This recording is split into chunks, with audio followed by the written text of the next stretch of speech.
लघवी complete होते का आता? पहिल्यासारखी अशी अडकत नाहीये. पहिली आपली काही टॅबलेट चालू आहे रोज रात्रीची. तर मी एक साधी गोळी देणार आहे. ओके, एकदम जास्त द्यायची गरज नाहीये. इन्फेक्शन पण काही एवढं सिव्हिअर नाहीये. कमी डोस मध्ये आहे, त्याच्यात इन्फेक्शन कंट्रोलमध्ये राहील. आता लघवीची तपासणी करण्याची गरज नाहीये. ओके, जर तुम्हाला असं वाटलं की परत लघवीला जळजळ प्लस थंडी ताप अशा काही गोष्टी आल्या तरच ही टेस्ट करायची. आता गरज नाहीये. हा डोस कंप्लीट झाला की बंद करायचं. काही नाही, तुम्ही सकाळी आले एका याचा स्टेंट काढला की झालं. त्याचा आणि स्टेंटमुळे नाही येते ते. आता तुमचं चालणं फिरणं कमी आहे ना, आता बसूनच राहतात, त्याच्यामुळे तो कॉन्स्टिपेशनचा त्रास. पण स्टेंट कमीत कमी आपल्याला 3-4 आठवडे ठेवायला पाहिजे तो. हा ठीक आहे, मग नेक्स्ट वीक मध्ये काढून टाकू.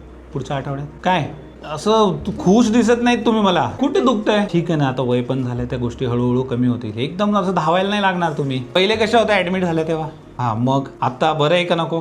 मला तर फ्रेश वाटतायत, पण असं नाराज दिसत आहेत मध्ये. माझ्या तर्फे आता गोळीची गरज नाही काही. पुढच्या आठवड्यात मग काढूयात.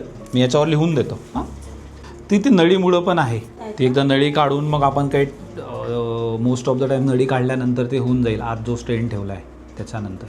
ठीक आहे, आम्ही मंगळवारी येऊ. मग ते खाऊन पिऊन चालतं आपल्याला. ते काही छोट्याशा तिथल्या बुलेखाली काढायचं आहे. हां ठीक आहे, चालेल.